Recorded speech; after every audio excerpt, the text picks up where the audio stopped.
Hello, everybody. I hope that everybody is doing well. I always hope that everybody is smiling.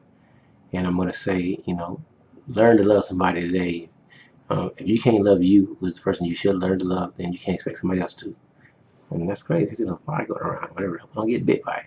But anyway, since I'm speaking, I'm going to speak about the president, Donald Trump, and his ban or tweeted ban on transgenders. And I would say this: anybody knows me, know I'm conservative in my thoughts, but when it comes to me externally, I'm extremely literal. Liberal, is it literal? Yeah, I am literal, and I'm liberal. But let me continue. I believe that transgender people deserve the right to get shot too. Damn it. Yeah, I really do. Listen, um, people want to defend what they believe in.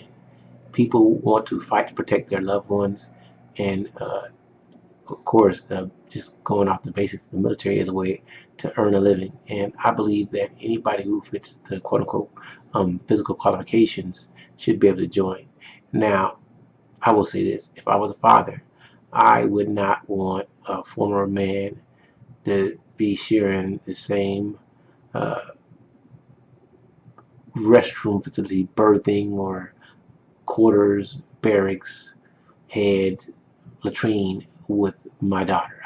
I wouldn't. But however, if there are laws and there are rules, no matter what you feel about the rules, um, you should abide by them until you can get the rules changed. So for anyone who joins the military, you do understand that you have to make sacrifices. There are going to be things you don't believe in and things you don't support, but you're going to follow the uniform code of military justice and try to do everything that you can to represent what is considered correct military conduct. And, I think a lot of things are unfair and unjust. However, until we change the system, it's going to be a certain way. So, hey, if James, who turns into Jamie, or Jamie, who turns into James, wants to go and fight on the front line, as long as they can meet the qualifications and they can support um, their battle buddy, their fellow Marine, sailor, soldier, or airman, then I'm all down for that. Now, I include you Coast Guard guys. I'll put you in there too. But I can always go back to history. At one time in our country, before integration, um, African Americans, Black African Americans, wanted to serve, and uh, the dominant majority, the white group, did not want to uh, associate with the black people, the black African Americans. However, when bullets start flying, they didn't care if it was a white, black. I mean, some people did, but overall, the people were saving their ass or saving each other's ass. The Tuskegee Airmen saved a lot of people, and and I don't think they were like, damn, the black man save me, let me die. I mean, maybe they did, but to me that's like idiotic. And I know there are idiotic people out there, but I'm not one of them. However, like I say, I am conservative. I do believe in gender roles. I believe there are certain things that at this time men can do, and certain things that, you call me chauvinist. I would call myself a chauvinist sometimes, but I respect the woman's right or any man's right to do what they want to do. So, me, I just want to play the male's role, and I'm gonna say something that may be contradictory.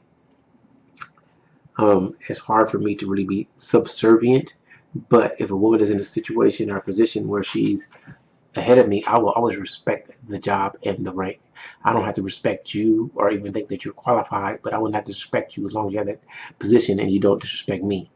So I'm going off in a tangent, but hey, everybody deserves the right to defend their country. So if you want to be transgender and you want to take a chance on getting shot, you always have my 120%. Now, if like me, I don't mind we sleep in the same tent. I'm cool. I just don't want to be sharing the same head with you at the same time, And I'm pretty confident, so I can deal with it. But somebody else may not want to deal with it, and that may cause some type of physical altercation that won't be beneficial for the morale of the battalion, unit, ship, base, wherever the hell you are. That's my belief, and I'm gonna stick with that. And also, another thing, since I'm addressing this, I think that the legal age to drink should be 18. And the reason I say that is if you can join the military, you can get a job. If you call a legal adult, then all qualifications of being an adult in America should abide by that. So if I can die at 21, if I can be legally responsible to be a felon at 21, then I should be legally able to drink. And if it's going to stay, um, um, I mean 18, you know, I don't know, I got to go off. But anyway, if you won't let the legal age be 18 to drink, then who's calling or texting me? I gotta put my stuff on silent sometimes, but hey, it is what it is. But getting back to it, if I can't drink at 18, only at 21, then I should not be considered an adult until I'm 21. 21 should be the legal age for adulthood for everything, so you shouldn't even be able to join the military until you're 21. But, you know, they want the youngest cannon fodder they can get. Yeah, you can be a man in every way except being able to inebriate when you choose to, which is idiotic again. This is longer than I normally do, and I'm about to end this now. Hopefully, like I always say, I'll look at it. If I like it, I'll post it. If I don't like it, I won't. Take care. Love yourself. At this time, I have no beer to drink. I do have plenty of beer, but I have no beer to crack and expose you people to, or you guys, or you girls, or whoever watches me, anyone who partakes in the Charles experience and follows what Charles says because Charles is like, oh, funny. No, but anyway, anywho, anyhow, any hey, whatever I'm saying, what makes no sense. Have a great day. Smile at somebody. Smile at yourself. Love somebody. Shit, if you can't love, hate somebody. Maybe they give you some motivation to do something. All right, take care. Much respect. Talk to you guys all later.